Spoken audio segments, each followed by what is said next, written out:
Hi, everybody, and welcome to another episode of Circle Up and Get Real, where we talk about things that matter with people who matter. It's been 2 weeks since I've done a podcast, so this is a little weird because I don't think I've ever gone 2 weeks without having an episode. And that's gotten me thinking about who really cares. I mean, it's a weird thing to think about, but I've been doing this podcast almost weekly, almost every week for 7 seasons. And I don't think there's anybody out there taking roll. Checking off the list. Did you do it this week? Did you do it this week? I felt a little like, oh my gosh, there's something missing this week because usually my podcast episodes come out on Thursdays. I will do the interviews or the recordings on Wednesdays and then put them out on Thursdays. It's Friday and I didn't put one out this week. Last week I was on vacation. And so that got me thinking about commitments and promises and discipline in a weird kind of way. So I'm thinking about a lot of ways to consider this concept of discipline, and a lot of awarenesses that have come my way in the week since I've been back from my 10-day vacation. So let me just kind of riff on some of these ideas that are bouncing around in my head. And if anything occurs to you as important or interesting or something you'd like to contribute to, please feel free in the comments to type something. If you're watching it live, certainly I will address them. If you're watching it later, I love engaging with people, even if it's not live. So feel free to add your your own ideas. So I want to start with um, an event I attended last night called Disrupt HR, and this is the 10th anniversary or the 10th annual Disrupt HR conference that's been held in Fargo. I don't know how long the event has been going on nationally. I'm going to say nationally, it could be internationally. I spoke in 2018 or 2019, I can't remember. I did one of the Disrupt talks back then. It's a 5-minute talk with slides that automatically advance every 20 seconds. So it's really an interesting, fast paced way to share ideas. And last night, they had the event outdoors, which is always a risk. But this summer in Fargo, it's been pretty easy to have things outdoors because we are so dry right now, which is causing a lot of other issues to happen in my part of the country, like fires and things that affect our opportunity to enjoy the outdoors. Well, last night it rained, and it's so funny because the giveaway they had were umbrellas, and so people had an opportunity to actually use their umbrellas for the event. And it didn't dampen the spirits of the people who were there. It rained just a little bit, and then we were able to put the umbrellas away, enjoy the talks and band afterwards. It was a really fun event. And the theme last night was let me think, what was it? What did they call it? I'm just seeing if they had a theme last night. It's not quite like TED where they have a theme, but the whole idea behind Disrupt HR is, they say here, to invite speakers to shake things up, spark new ideas, and leave us thinking differently. This year, we're embracing the rebellious future of HR as we challenge the status quo, explore what's next, and celebrate the bold thinkers shaping the workplace of tomorrow. So I kind of knew what I was going to be in for when I came to the event. And the first person I had a chance to talk to was somebody I know. I know who he is, but I don't really know him. We haven't spent time connecting. And we jumped into a deep conversation in about 3 seconds.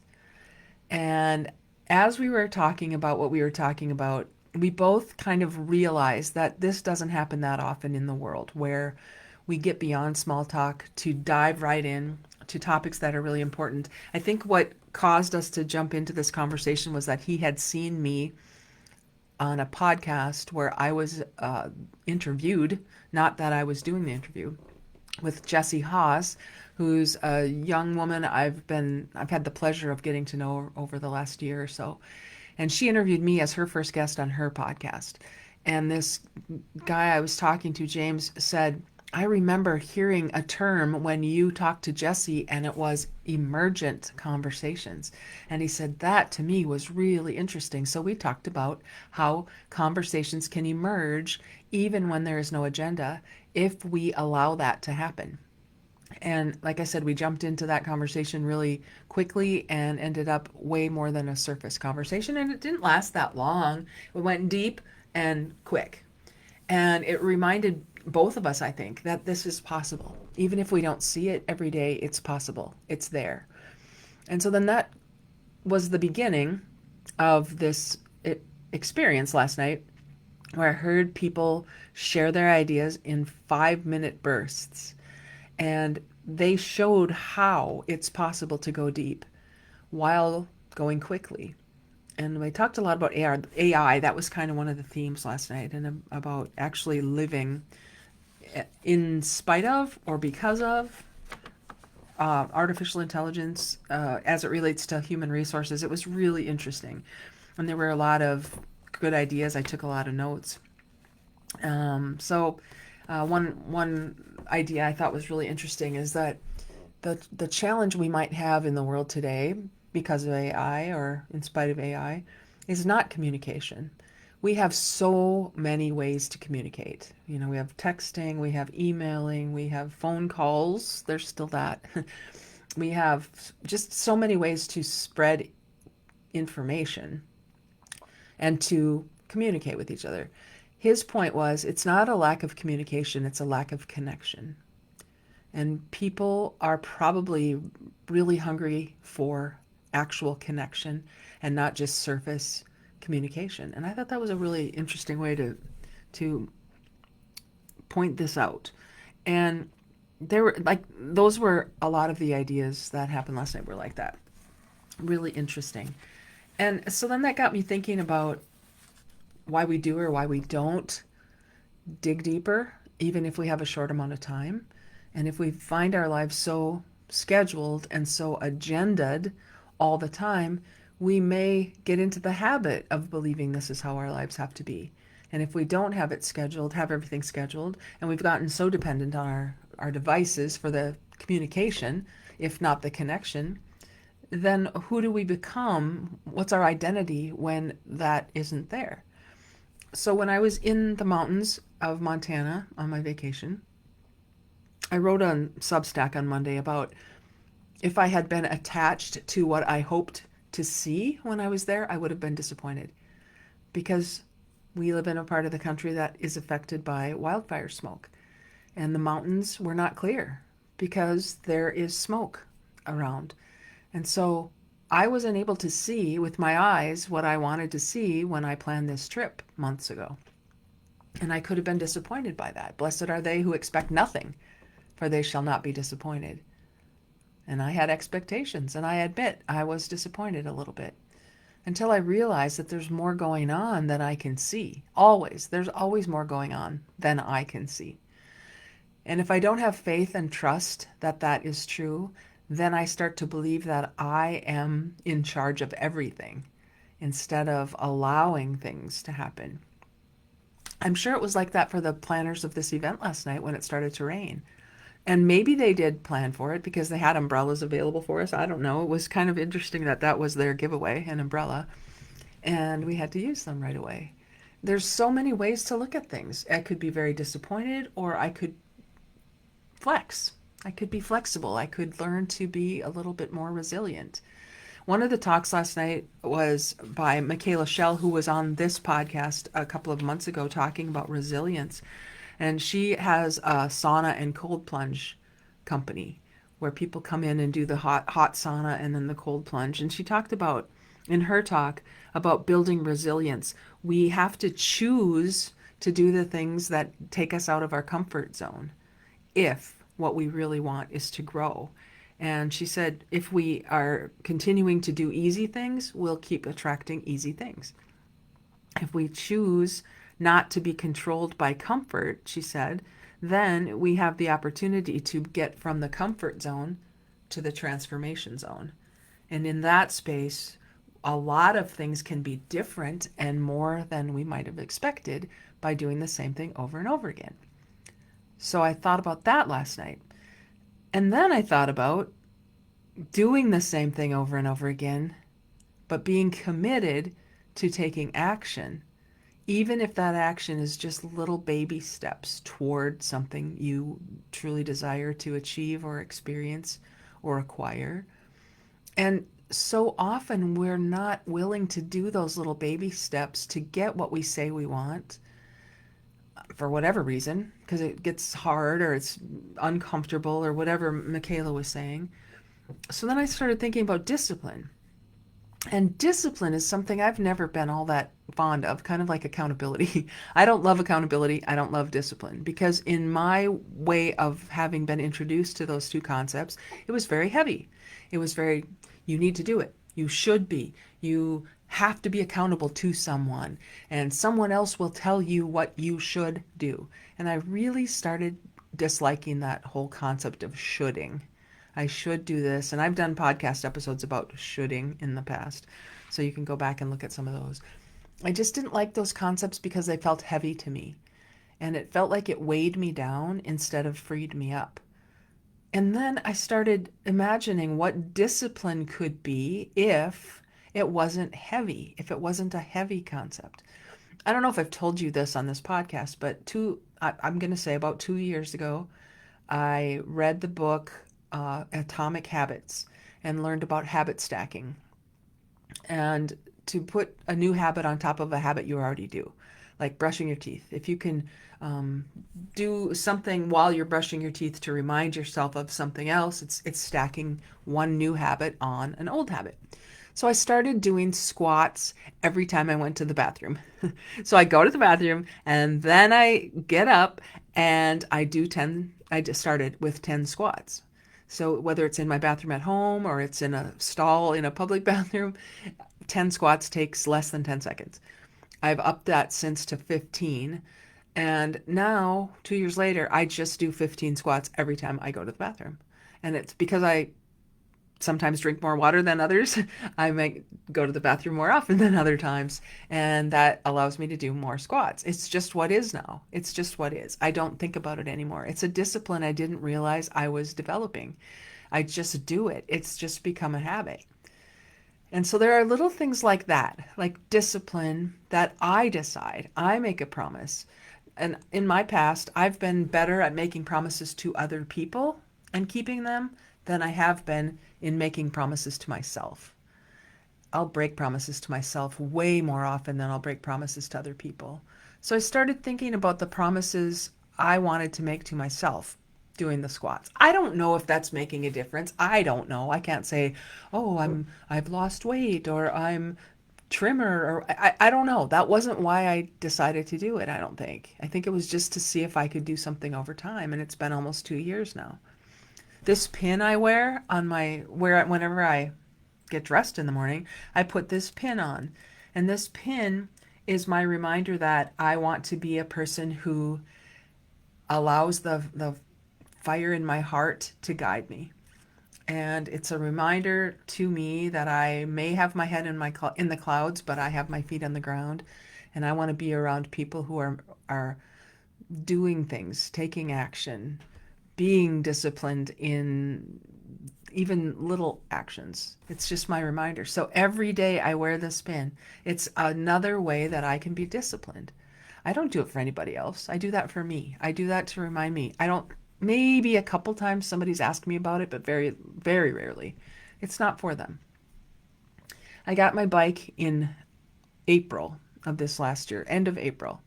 And I decided for myself, I promised myself, I guess, that I was going to ride my bike every single day. I don't know what's going to happen in the winter. I made the promise to myself in April. So I didn't say I was going to ride 20 miles. I said I was going to ride my bike every single day. And I have not missed a day since I got the bike. All of June, all of July, all of August, I have ridden every single day. And that just shows me that I have the ability to be disciplined. I didn't have to make it be a heavy thing. I didn't have to make it be I have to lift 8,000 pounds so that I can, I don't know, show that I'm strong. I don't know. I don't have the goal in mind. I don't have the goal of being an Olympic cyclist or there's no goal pulling me to anything in this experiment I've been doing. It's whether or not I have the discipline to do something over time. And that's kind of what I wanted to talk about today. The discipline to see the mountains that I saw, even though they weren't the ones I wanted to see. The discipline to not be disappointed by that, to understand that there's something more here. Maybe it wasn't seeing the mountains so that I could be present with the people I was meeting. I don't know exactly the reason behind some of the things that I'm experiencing, but I recognize that the choices I make impact the way I experience things. And I'm not doing this for anyone else. I'm not telling you as I'm sharing this with you, I'm not telling you that you need to do this too. I'm saying that if something is, if you'd like something to be different in your life, then something needs to change. I don't know what. And I think we get so bent on seeing what's wrong or what we don't like or what we don't want that that keeps showing up. And then we sort of fall below the line and become victims of our circumstances instead of remembering that we have choice. And I don't know how I'm going to make a difference in the world to bring people together and look for more connection, like I found with James when we had the conversation last night. Or as I heard in that one talk about how we're not in a communication, um, we don't have a communication problem. We have a connection problem. That was Mark Wallace who talked about that last night.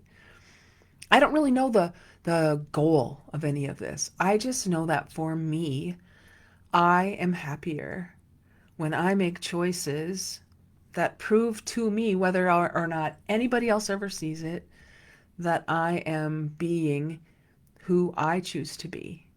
And to add a little spirituality to that, I'm being who I feel I was created to be because it feels right to me.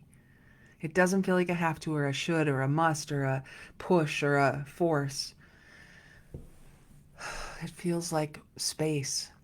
It feels like allowing. Before I left on vacation, I had a meeting with a client I've had for 3 years, and I've loved working with this client so much. And I've gotten to know the people so well, and I've done many different things with this client. And my contact there told me that they were going to non-renew my contract, which was up at the end of July. It was the next version would have been another 6 months. And she said they were choosing not to do that. She said to me, "It's not goodbye forever. It's just goodbye for now." And anytime we get broken up with, because it kind of felt like a breakup in a way, it's never happy. I mean, it's never, yay, I'm glad you're letting me go.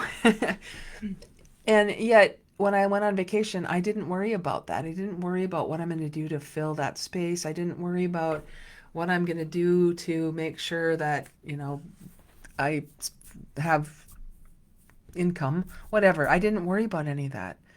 And it allowed me to be in the space of what is and what could be instead of what isn't and what's missing. And when I got back, I had emails or connections with 3 new clients, 3 new opportunities with organizations and individuals who said, we want to talk about another contract. So 1 went away and 3 showed up. And I didn't go chasing any of them. I didn't go chasing the mountains after a while. At first I did because I really wanted to see what they would look like. In fact, I did an experiment with AI where I asked AI to take the smoke out of a picture that I had taken, my own picture that I had taken of the mountains.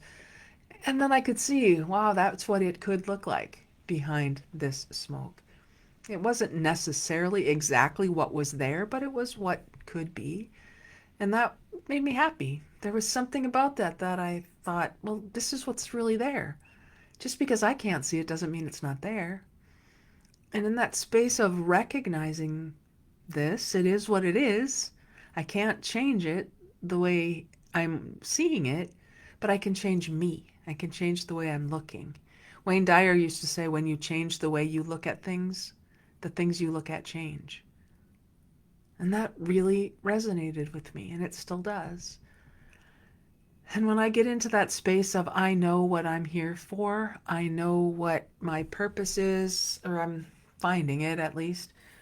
And then Chris, my business partner and I, Chris, we have conversations about Emergent Culture Labs, which is our organization we created in January, and how we could help organizations see some of these things the way we're seeing them now.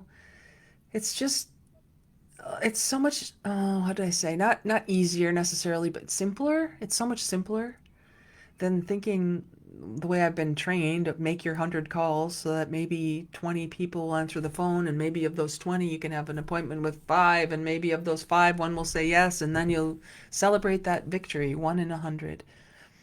I just have never resonated with that hustle grind mentality, and I think I'm deciding and discovering that I'm not driven that way. Maybe I could do a marathon. Maybe I could ride a bike for 500 miles. Maybe. But that's not why I'm jumping on my bike every day. I don't always want to. One time, a couple times, it's rained. In the drought we have this summer, it has rained, but I still have gotten on the bike. And I'm always glad. I'm always glad I did. Even if I just ride around the block a couple of times, even if it's a short ride, it's been something I've done on purpose over time. And so I guess my message today about discipline is just, what are you willing to do over time and see what happens? And maybe there's another impetus for starting that. Maybe it's because you want to lose weight or save money or do something. Maybe the goal can pull you through. And yet maybe it's just in the doing of it. Maybe it's just the joy of the journey. Kelly always says, joy is journey of you. Journey of you. What if we could find joy in whatever it is we're choosing to do when we choose to do it on purpose? Just thoughts, just thoughts. I'm just spitballing here today because I don't know how many of us take the time to actually do that. Have a conversation like James and I did last night at the event where we dove in quickly and dove out quickly, yet it was a really meaningful exchange. How many of those could you have in a short amount of time if that's what you wanted? So, like always, everybody, thanks for being with me. Go find a way this week to be real, radical, energized, authentic, learning focused. Do more of what makes you you. And just notice who you're attracting and what experiences you're attracting when you get into that space of the real you. Thanks, everybody. We'll talk again.